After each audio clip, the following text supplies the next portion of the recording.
Carter, thanks for coming to the show. I'm excited to have you here. How you doing? Good. I appreciate you having me on, Tanner. I'm excited to help people learn more about the importance of a roof, what it entails of, and how to make sure that we protect all of our investments. Awesome, yeah. Because I recently had you come out to check out my roof, and I learned a ton just from having you walk the roof. So I think people should definitely do that, and you have a lot of knowledge to kind of share with people. So to get started, what's a little bit of a background about you before you got into roofing and how you kind of got into the roofing industry? Yeah, so right before I was in roofing, I was actually job bounced a little bit. I was at a solar company before roofing, and then didn't really like the solar thing. Just wasn't my style, I guess. And before that, I was in life insurance for a very couple months, brief time. And before that, I spent most of my time out of high school in the Army. So Mm-hmm. while I was in the Army, I actually studied because I was in there during the COVID times. So we were all locked down on posts and everything. So I spent a lot of my time studying real estate, Mm-hmm. listening to different, online entrepreneurs and really just studying. And that's what I wanted to get into.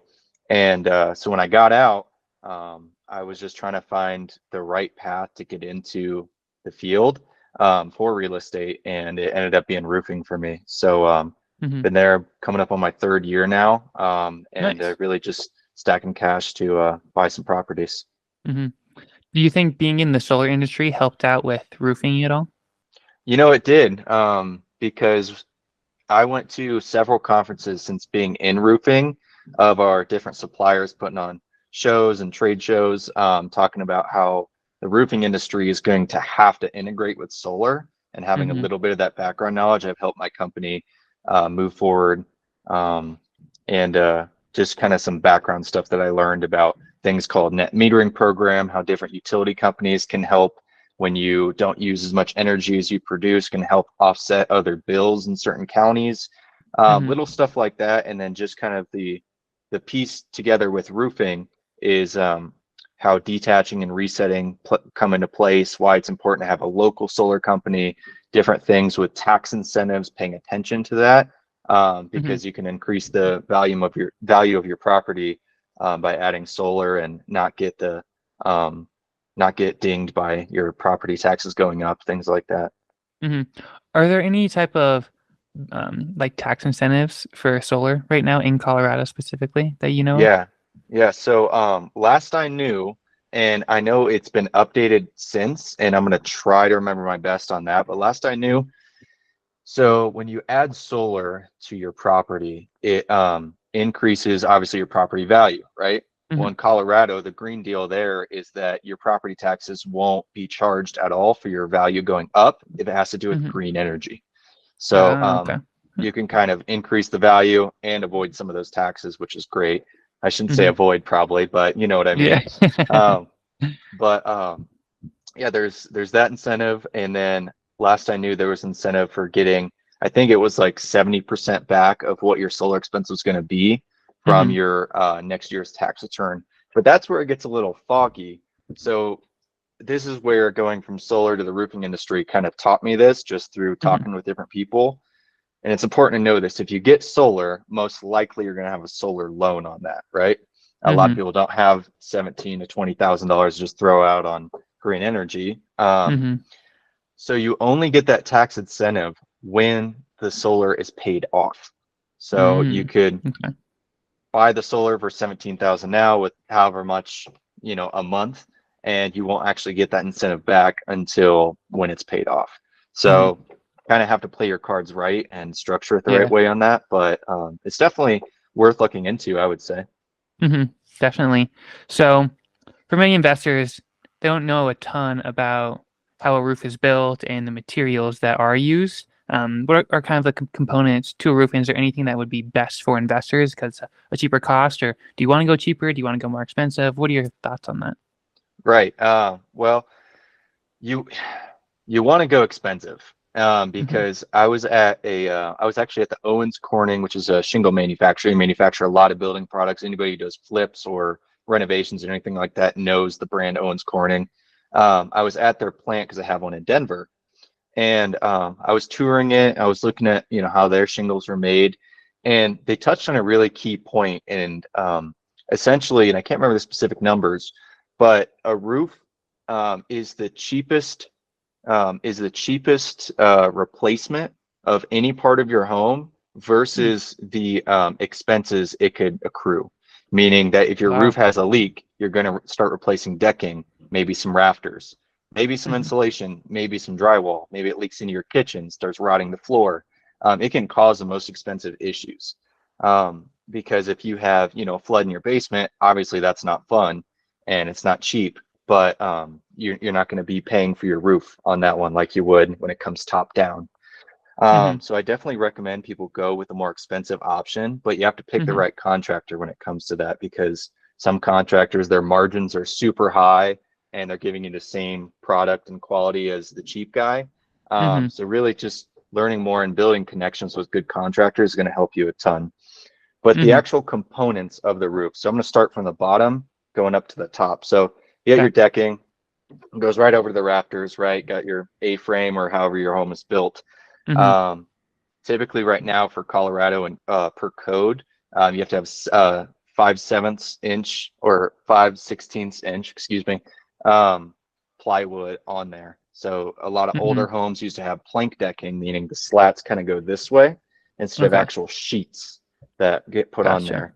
If you have that, then you're going to end up having to have a redeck per code. So Hmm. that's something important to look at, especially when you're looking at buying something that maybe Hmm. is older, needs more renovation. If you have that skip spacing, and it has to be a 1/4 inch or greater for Hmm. code to apply to that, then you're going to have to replace all of that. Gotcha. Um, What year would you say is like when that started to happen to where you would have to be your home, you'd probably start looking into getting new decking done? um, it it depends, because when the homes were built is one thing, when the roof has been replaced since with the new Yeah. code, that's another. Hmm. I've seen homes all the way up until 85 have Okay. spaced decking, and so, or Hmm. plank decking. So it really just depends on how often it was replaced. For anybody who wants to know more about that property, about whatever, you can go into the county website and pull the permits and look exactly Hmm. when the last roof replacement was done, because hopefully they pulled a permit. All the legit guys do. But that's a good way of understanding where you can get that information.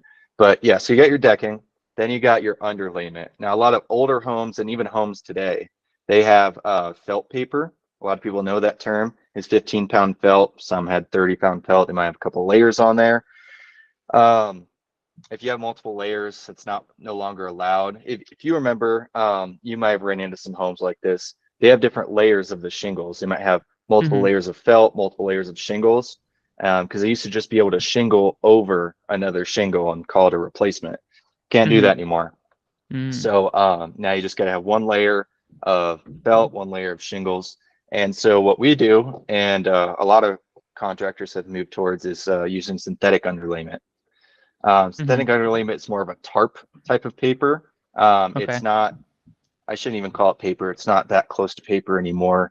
It's just like a tarp, and it helps the Hmm. roof breathe better, helps your ventilation, and it lasts a Hmm. lot longer, because when sun would beat down on felt paper, it would just burn right through it. Water would hit it. It starts Mm. deteriorating, falling apart. Okay. So it's going to make it a much more long lasting product. Mhm. Um, So you want your roof to breathe, is what I've heard yeah, beforehand. That's good for it to be absolutely. breathing, proper ventilation through the attic as well. Absolutely. Yeah, ventilation Hmm. is huge. As we learned when we were looking at your property there, you got to have intake. So you want, soffit vents or some sort of intake of air coming in. That's bringing the cool air to cycle through your roof and cool it down.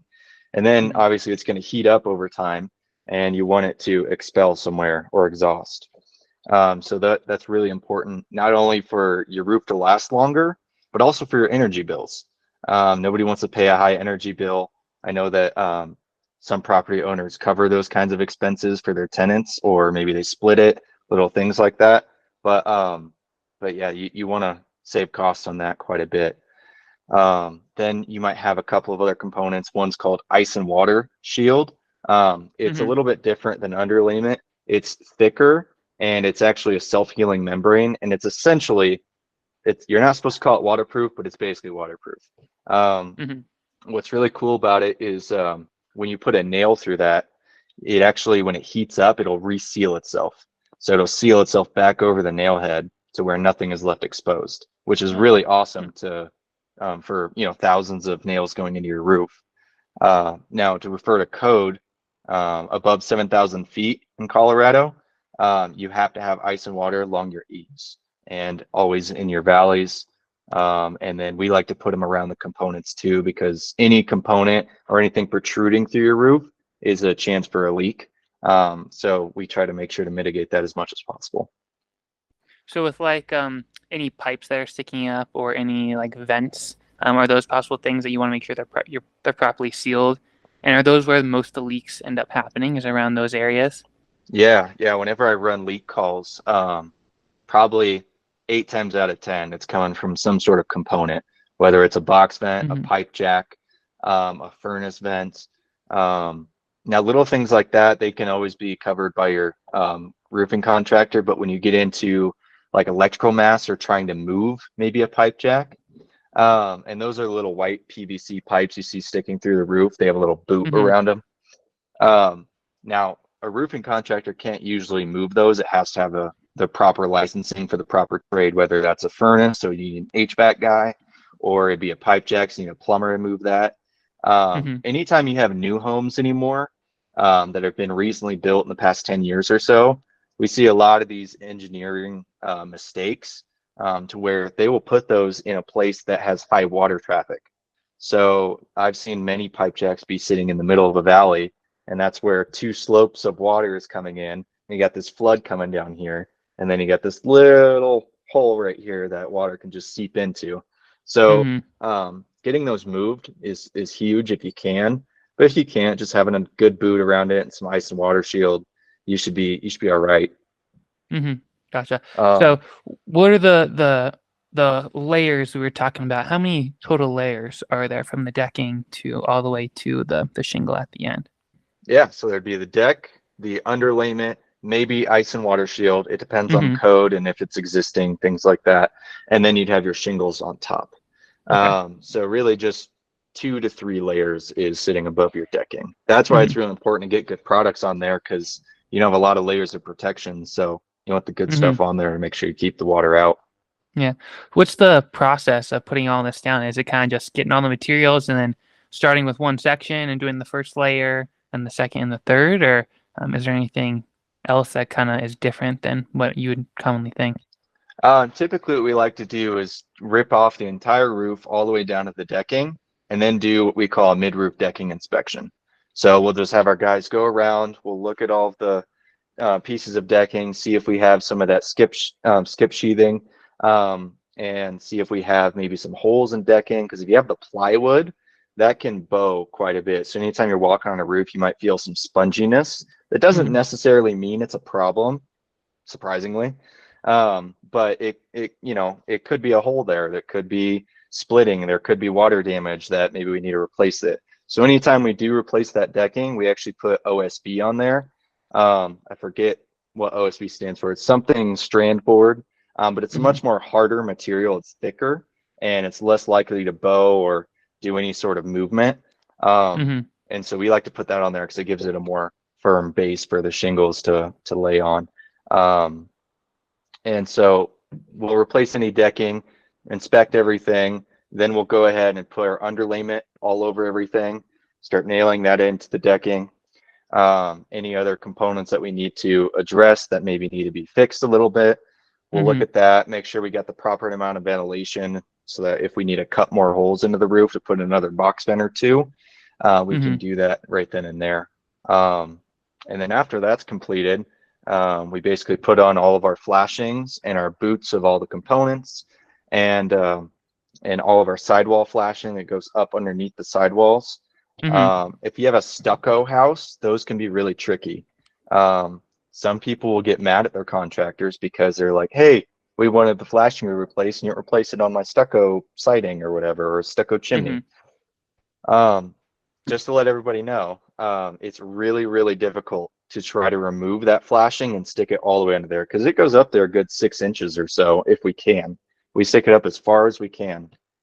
And if you pull that flashing from out behind, the stucco, then what you have is your stucco is going to get damaged, and then we got to come back out there and fix all of that. So if it's good and Hmm. the flashing gets approved from us or whatever your contractor says, then you're good to go, and we'll just reuse that flashing. We like to replace it when we can. So do you always need to get permits done on your roof, or are there some things where it's like, it's a small repair, you don't need to have a permit done for this? So any in Colorado and Pikes Peak Regional Building Department specifically, but we work in Denver, all the way down to Pueblo, all the way up and down 25, out to Woodland Park, places like that. Anything over a square, and a square is 100 square feet, so it's a 10 by 10 section. Anything bigger than that does need a permit. But anything smaller than that, if you just have to replace a couple of shingles, if you just have to replace a pipe jack or a box vent, little stuff like that, no, you don't need a permit for those kinds of things. Hmm. Okay. Is there anything that most homeowners don't commonly know about for taking care of their roofs?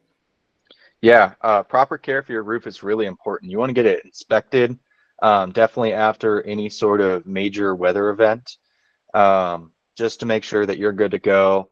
Nothing's potentially going to happen because you want to prevent any problem from coming up, of course.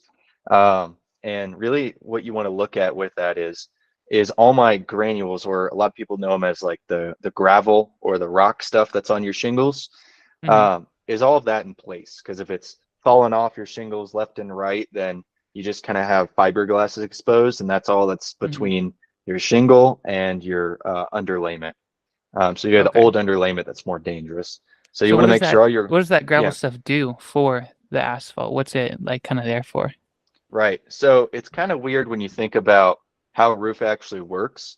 But the shingles itself really just protect the home from hail and from water. But your Hmm. real waterproofing is going to be your underlayment.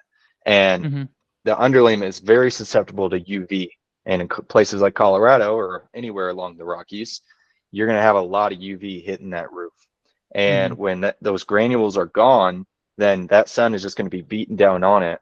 That's why when you have a hailstorm, what you end up having is when a hail impacts the shingle and that little section of granules is gone, the sun's going to be beaten down right on it to where eventually there's going to be a hole directly in that shingle and potentially in your underlayment.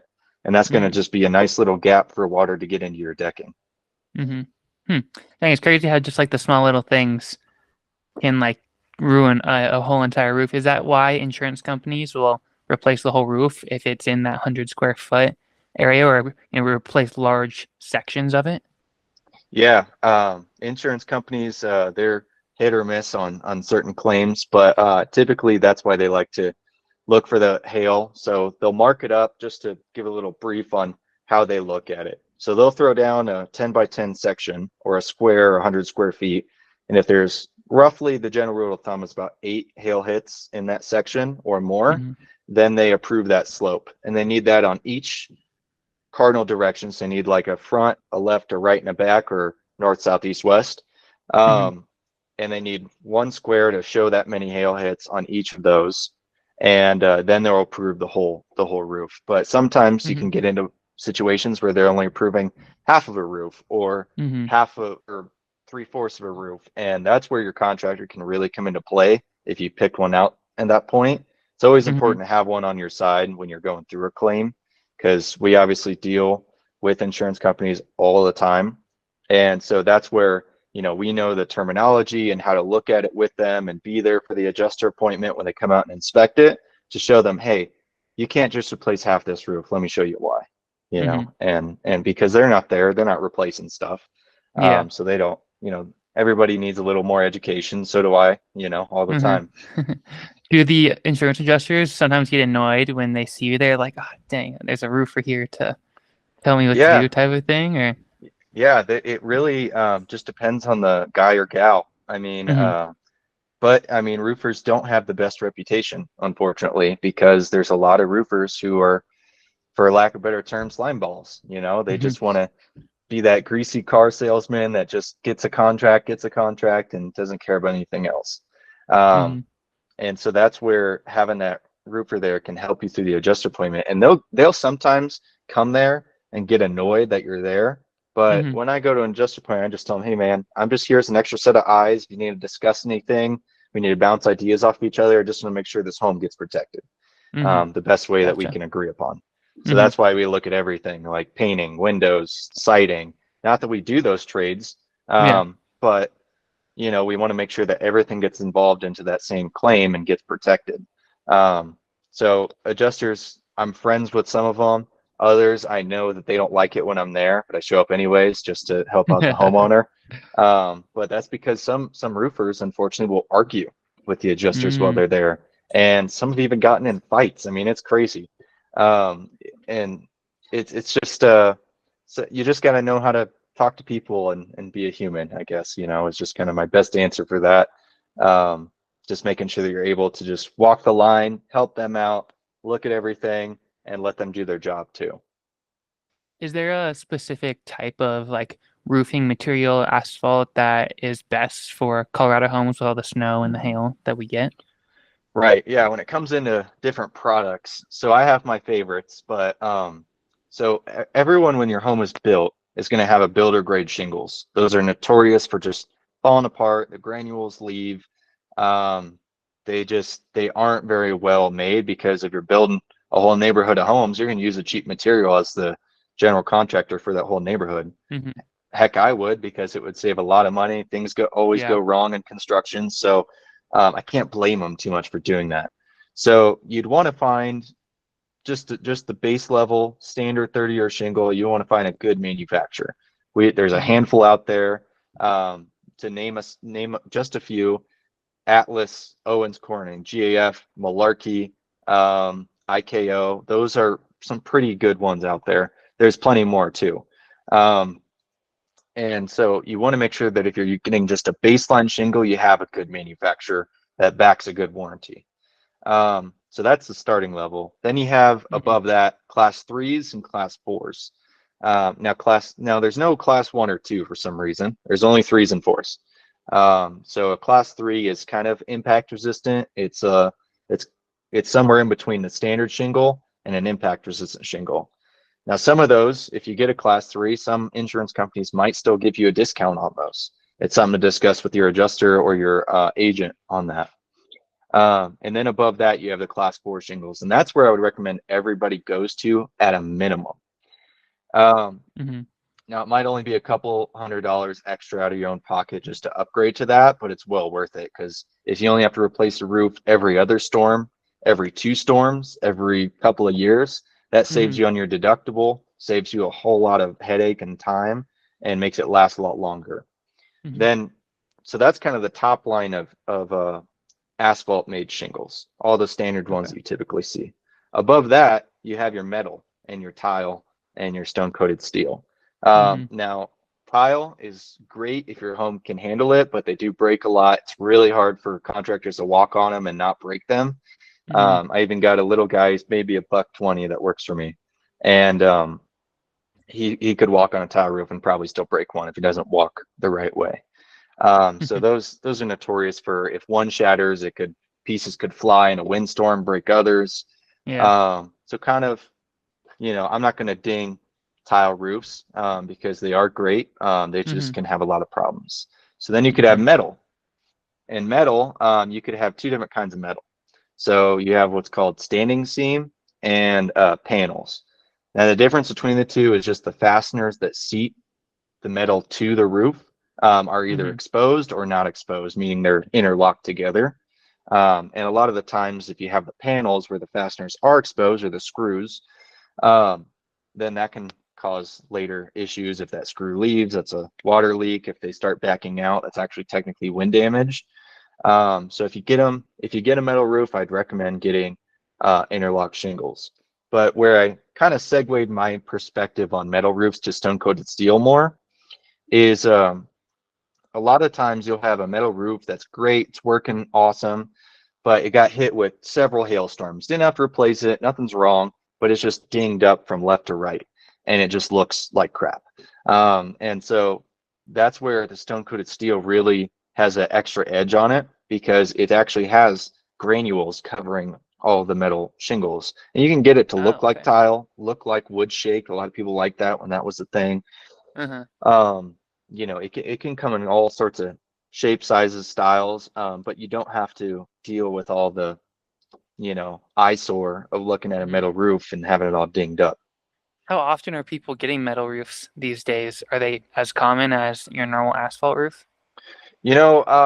I see that more and more people are wanting to move towards that because in a place like Colorado that's heavy on hail and storm affected areas, more and more people are moving towards a more long lasting roof because they'll preach 30 years for the shingles, but you get a roof on today and a hailstorm happened next year, you're probably going to replace it. So that didn't exactly last you 30 years. Hmm. But Hmm. when you get metal, you get stone coated steel, the key importance of that is you can get those all day and you might still have the same problems of leaks and whatnot. So when you talk to your contractor about getting that installed, you want to make sure that you're going to have them bid for it with only high temp ice and water shield across the whole roof instead of underlayment.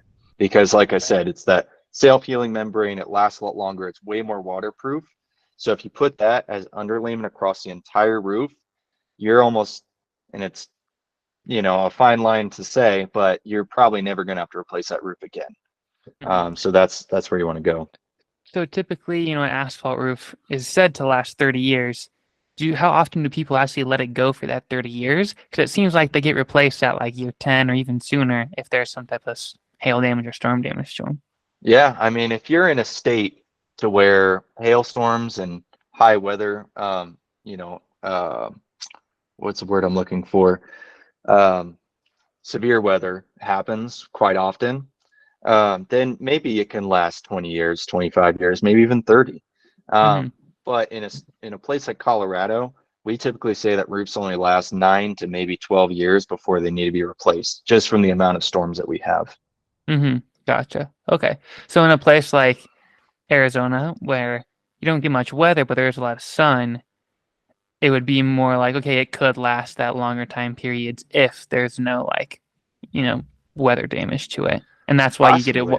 get it walked or have someone come look at it. Would you say once a year have someone come and look at it or after every major storm or Yeah. So in a place like that, I would say still, yeah, once a year, have somebody come out and take a look at your roof just to make sure everything's up and top notch. Keep that good relationship with your contractor too. Um, but definitely, at least annually, I'd have somebody check out your roof. That's for sure. hmm. Because in So a for high gutter, place, oh, sorry, yeah. go ahead. Well, I was gonna say for gutters, what's the best practices and for those to get ideal drainage away from the property? Because the roof does good, blocking it from the elements, but then it all falls down and goes right to your foundation basically. And so then you want to protect it from that scenario. What are some things you notice for gutters, and do you always replace them when you replace the roof every time? Yeah, typically, so a couple things on gutters. So the way that, an insurance I would look at that is if there's actually just one hail ding on a run, so just your front face of your home, there's one hail hit on that whole run there, they'll replace Hmm. that whole run, and they'll do that for Okay. each side. Hmm. Um, I'd say it's good to replace them. They're not necessarily damaged that much to where they're not going to be draining properly or you're not going to have effects. Hmm. Um, but in an insurance claim, it's all one claim. It's all the same deductible. So if you can get more out of it, why not go ahead and replace them? Because if you don't and they Hmm. paid for them, they're not going to pay for them again. So Hmm. it's important that if they do write that up for you, you just go ahead and replace them. Now, another thing Hmm. on gutters is I actually got my home inspector certificate at the beginning of this year, really just because I wanted to learn Nice. more about different components of the home and how other things can be affected. And one of the really fascinating points I learned was if you don't have proper drainage from your downspouts, it can cause a whole heck of a lot of problems to your foundation, leaks, potential flooding in the basement. So really to eliminate that, you just want to make sure that at the bottom of your gutter, it extends out far enough to where it's not coming back into the home. Because you'll see that Hmm. this little downspout and this little concrete slab beneath it trying to push water out, that doesn't Hmm. do a whole lot for you. So you want to Hmm. make sure you get those extenders, have them run off somewhere if you have a ditch or maybe a hill nearby that it's kind of facing towards that. Hmm. And that's going to help you a lot with those. But I would say, yeah, go ahead and replace your gutters if you're already replacing some other stuff too. Hmm.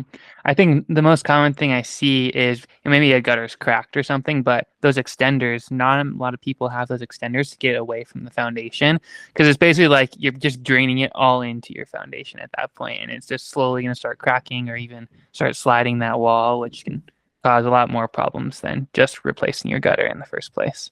Absolutely. And another thing with that is insurance companies may replace your gutters, but they might not replace your downspouts. They need to have their own separate hail Mm. head on them. Oh, So okay. little stuff like that. But either way, you replace them or not, make sure that your water is Hmm. getting as far away from your home as possible. Hmm. And so we talked about pipes and vents a little bit. Are all those vents for like allowing the roof to breathe, or is it for like an exhaust from the bathroom vent coming out? And have you seen a point where there's so many vents that it's like, why are there so many vents on here? And because it's like a ton of stuff of possible leakage into the roof at that point. Yeah, I mean, there's a couple ways to look at it. I mean, yeah, so most of your components are going to be your box vents ventilating the roof. There is definitely such a thing as too much ventilation. Because Hmm. if you have too much ventilation, then as soon as that air heats up in your attic, it's already gotten out. And Hmm. so you want it to cycle in there and sit in there for just long enough to then go. Because Okay. if you have air coming in and going out right away and never heating up, then you're Hmm. in the winter time when you're running your heat, you're going to have a high heat bill because Hmm. you're going to have to spend a lot more money keeping everything warm because all your air is Yeah. just going straight out of your attic. Okay. Interesting. Um, Didn't know but that. some of your yeah, some of your other components though, like a bathroom vent, there's two really important things to note with that. One being make sure that your vent from your bathroom is connected to the vent that's actually exiting the roof because Mhm. that's, you flip it on when you're taking a hot shower, moisture's Yep. going all over the place. You want to make sure it's just exiting right out of the roof because a lot of them, a lot of times, I will see so many connections not connected to the roof. We saw one on your Yeah, place. on mine. Yeah, you calling me Yeah. out or what? Yeah, hey, I'll call you out, man. No, it's important though because then you can have moisture on all in your attic, rotting the decking. You may not have any leaks, but then you have to Hmm. replace some stuff because you didn't have Yeah. that connection just from moisture being in there. Um, Hmm. so it's really important to have that connection there. But another thing with bathroom vents specifically is they're known as a Broan vent, and they kind of look like a little hook. And down beneath here is a little screen. And typically in Colorado, we like to face them towards the east because most of our weather comes from the west, so that when rains come in, nothing can get into there and affect it. But sometimes you can have weather come from the east or wind-driven rain, and that can actually get into your bathroom vent, and then you'll be in your bathroom and be like, "Oh my gosh, my bathroom vent is leaking. I gotta call somebody." And really, it's just wind-driven rain just driving rain up into there. So sometimes that can just kind of be a false alarm because there's nothing we can really do from preventing wind blowing rain straight into it and get Hmm. water into there. Yeah. And are there specific things you do for a chimney protection as well? So chimneys are a bit different, and that's just because it depends on the type of material you have. You could have wood siding on your chimney, you could have stucco, you could have a brick chimney. All of those kind of require a different way of making sure the flashings around it are well protected. Hmm. Um, so typically it kind of just plays into when I was talking about the sidewall flashing going right up underneath your siding. Um, but if you have a brick chimney, they might come back over with a step flashing that actually goes into the grout and kind of protects it. Because if you have flashing Okay. sitting right up against brick, I mean, there's water that can just come in right behind it. So we might put another piece of flashing over that so it can't do that. Hmm. A stucco chimney, try to stay away from replacing that if we can because we'll have to fix the stucco, whatnot.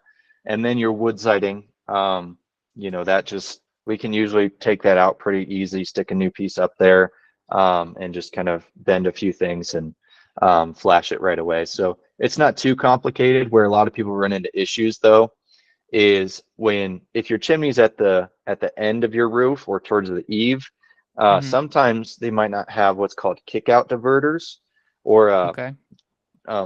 kick out flashings. And so basically that's where all this water is coming towards your chimney and it's going right along the sides of it, and then it just falls right down the chimney and starts Mm, damaging your stucco, your siding as it runs down. But if you just yeah. have those kickouts, it'll make it so where when the water hits it, it goes right into the gutters, exactly where Hmm. it's supposed to go. So that's Yeah. an important thing to look for as well. Hmm. We talked about ventilation a little bit and having too much ventilation. What's the right amount of ventilation to have in the property, mainly in the spots that are, I see them a lot around the front and like underneath like the soffit and the fascia area. Mhm. Are those good places to have ventilation? And what do you say for the best practices on ventilation? Right. So when you have your soffit vents, that's actually the ones bringing air into your roof. And then you'll Okay. have the ones up top, whether it's a ridge vent or a box vent, Mm-hmm. being the exhaust. Mm-hmm. Um, so it's really hard to say without looking at a home and saying this one needs this, but Mm-hmm. essentially you want to have a fair amount of intake versus exhaust. Mm-hmm. Um, and there actually is a calculation. I think it's 300. I think for every box vent that you have, it covers 350 cubic air space or something like that of your attic space. Mm-hmm. So there's many websites you can go onto. Any of those manufacturers I mentioned that also make ventilations, you can go onto there or call one of them, and they should be able to tell you, oh yeah, so our product, provides this much ventilation for this much attic space, and you get a Mm-hmm. really fine-tuned calculation of what exactly you need on your home. Mm-hmm. Awesome. Um, yeah. Would you say, in your experience so far being in the roofing industry, that it was a good move to learn a lot more about real estate and being a real estate investor as well? Absolutely, absolutely.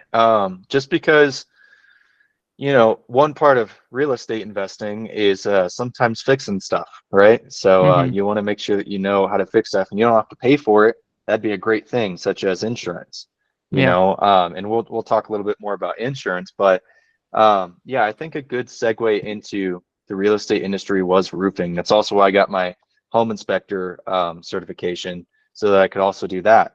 I was unfortunately too busy this year to even pick that up.